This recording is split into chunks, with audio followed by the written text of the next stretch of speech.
Welcome to Make a Difference Monday, where we encourage you to make a difference in yourself and others and the world. I'm Steve Bullard. I'm CFO, co-founder of the Pearl House. And today we are joined by my good friend, Michael Cauley. Michael is in Nashville, and we are so excited to have him with us today. Michael's come along for the Pearl House journey really from almost the beginning. He's helped us. He's coached us as a team, as founders. He's coached our board. He's helped me personally. So we're just forever indebted to Michael. So we're excited to have him today as we talk about dreaming from the ground up.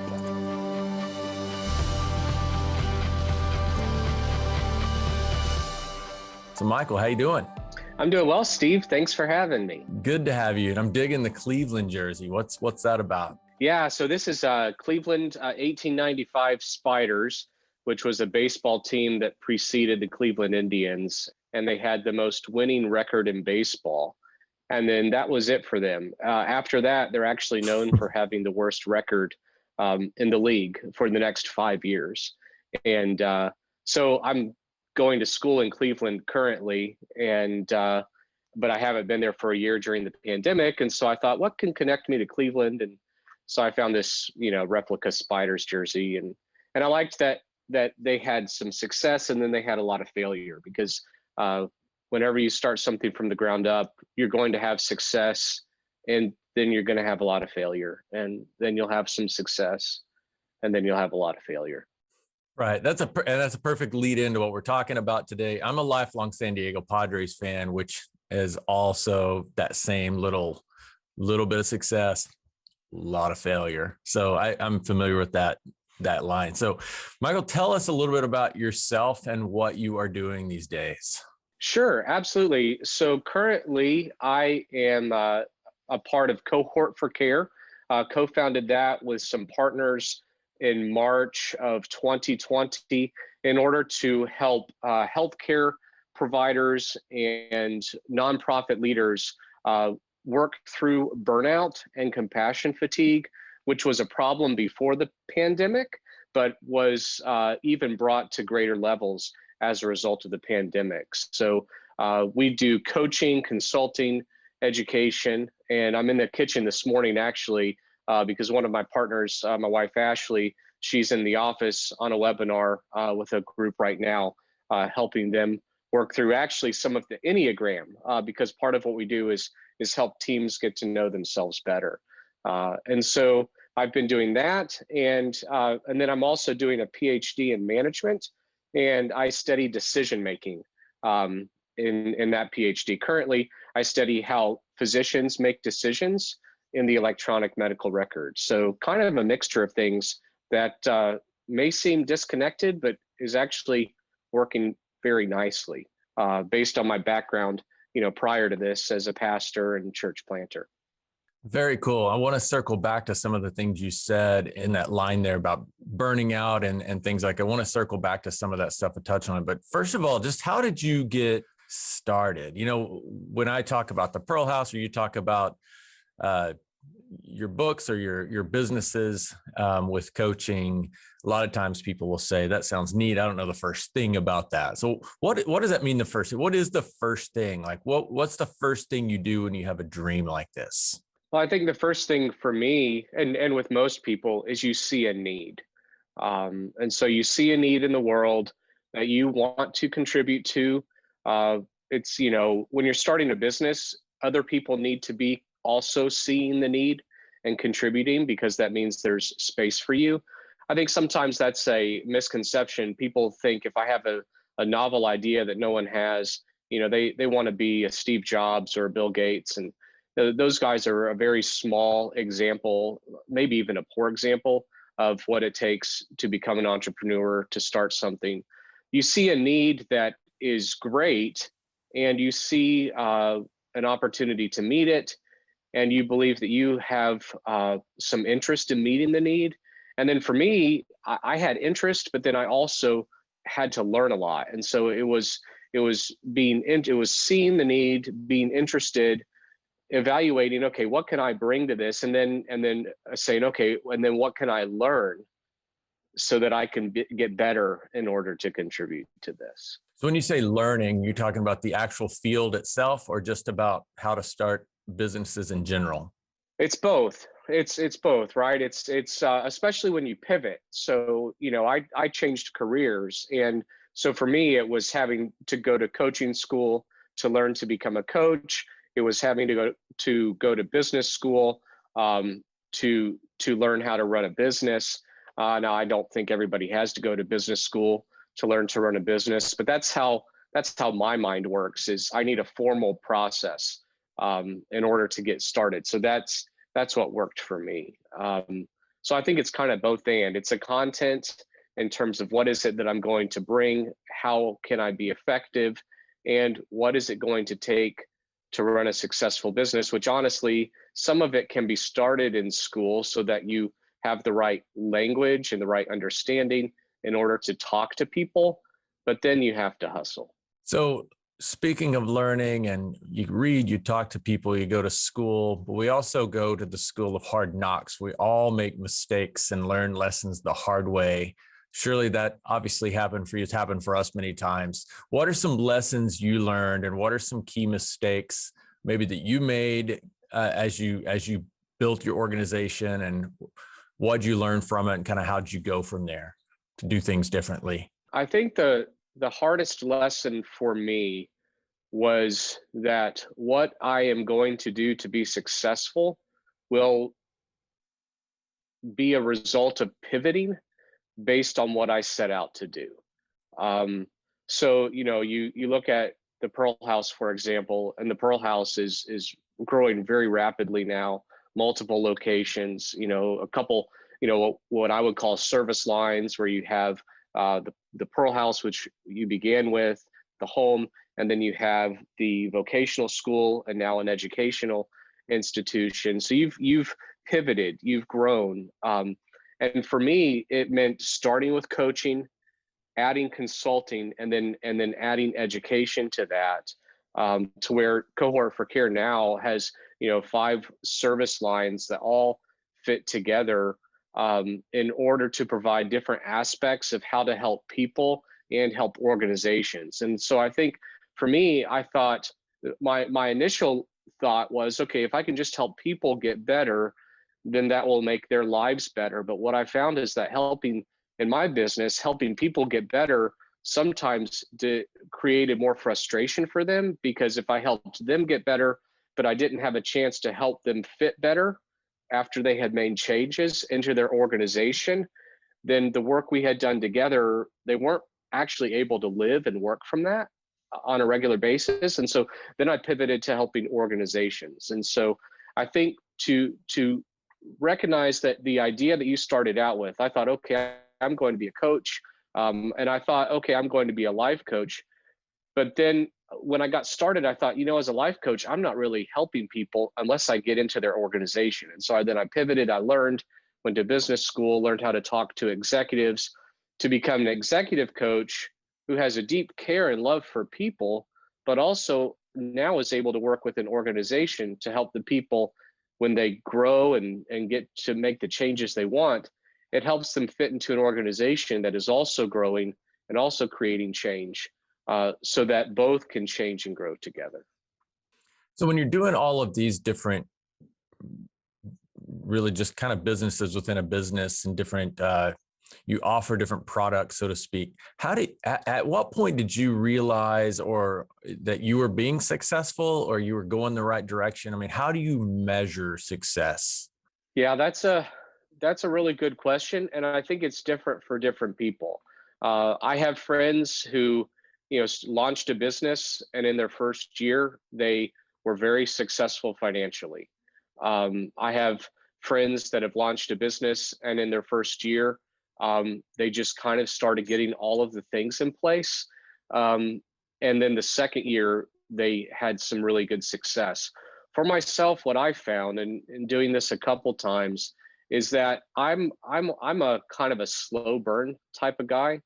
And so, I like Jim Collins' hedgehog principle of, what can you do better than anybody else, and then just put your head down and do it, right? Um, and so for me, I have found that it takes me a while to have an idea, to start talking to people, to find out what the interest is in the market. I need to pivot, I change, I test out stuff, I try to fail fast. And what I've found is within 7 to 10 months of having an idea, of starting something, all of a sudden I will be able to have things in place, products, services that begin to create synergy. They begin to come together in a way, and then along the way of that testing time, then I've tested with clients, right? And so then it seems that when the timing is right, and some of this I really do believe is serendipity or providence. As you have tested things out with different people, there comes a time where they come to you and they say, okay, we need this and this. And you'll say, okay, well, I have this. And then you'll think, you know what? I just did this for that client. I was trying something else. Let me rework that. And then I can add that to this. Okay, now I have this and this. Oh, wow. Okay, but then I had that. Well, now I have 5 things that I can pull together that really I built this really good process within the last 10 months. I didn't set out to do this, but I have it now. And so now I can really go out and start selling something. Does that make sense? Yeah, it really does. You said something there I wanted you to expand on. You talked about, you said fail fast, which sounds like something I'd be really good at. Could you explain what you mean by that? Absolutely. So when you start a business, the idea that you have when you're getting started likely is not going to be the idea that you are going to have success with. And so a lot of times, it goes back to asking yourself and even getting started, where is the need? Is there a market?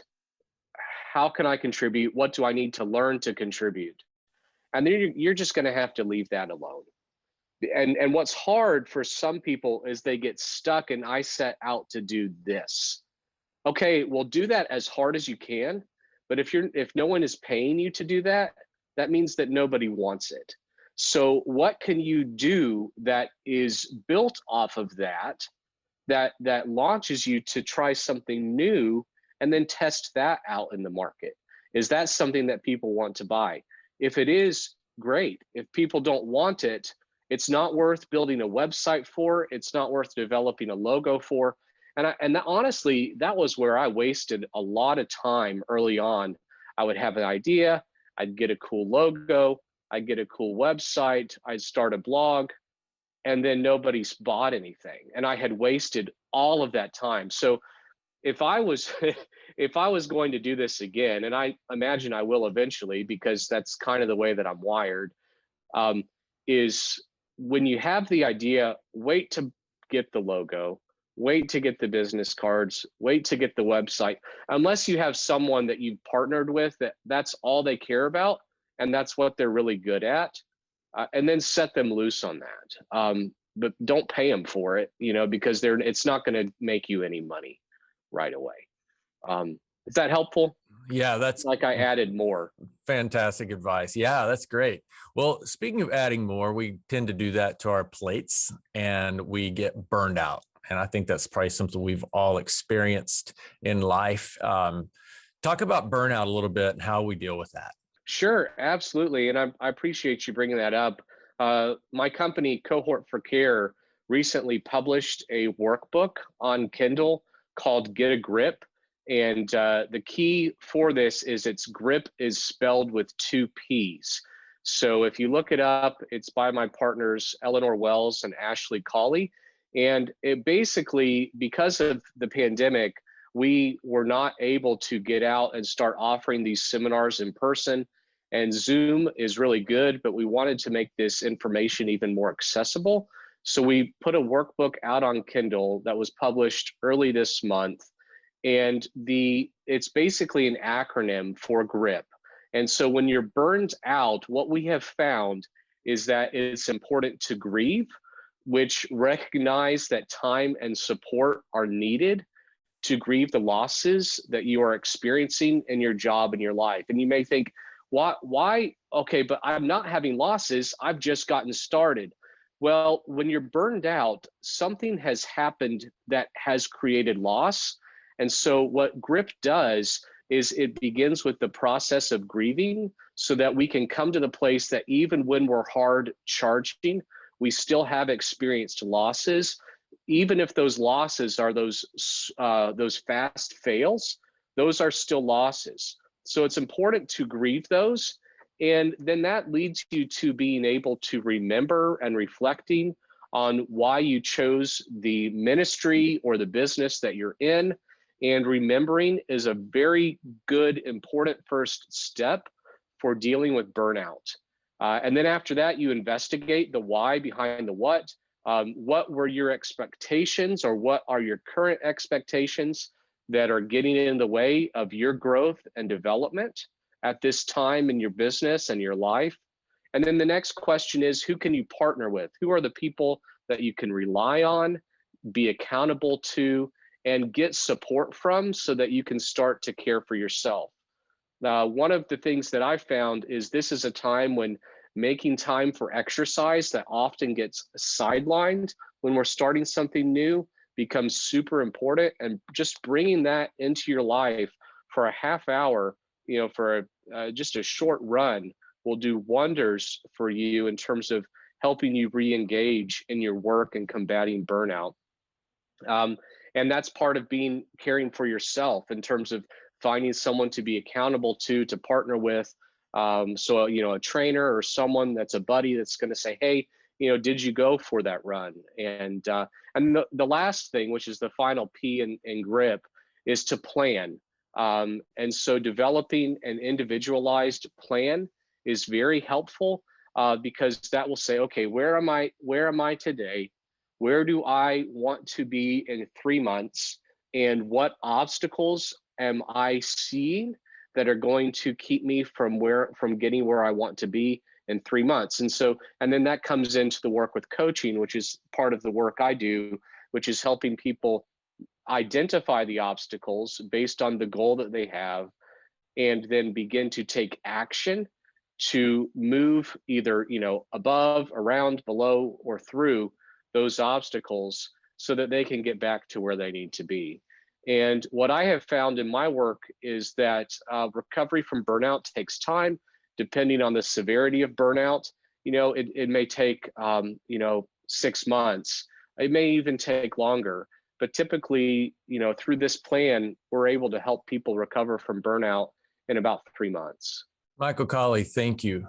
Tell our viewers how they can find you, how they can find Cohort for Care and your book.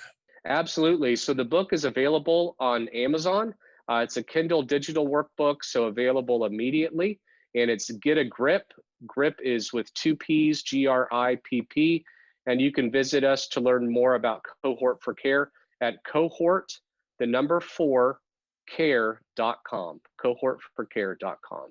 Thank you. And we'll put all those links down in the description below, and you can find Michael. Michael, thank you so much for being with us today. Appreciate it. Thanks for having me, Steve. All right. Have a great week. And thanks for joining us for Make a Difference Monday, and we'll see you again next week.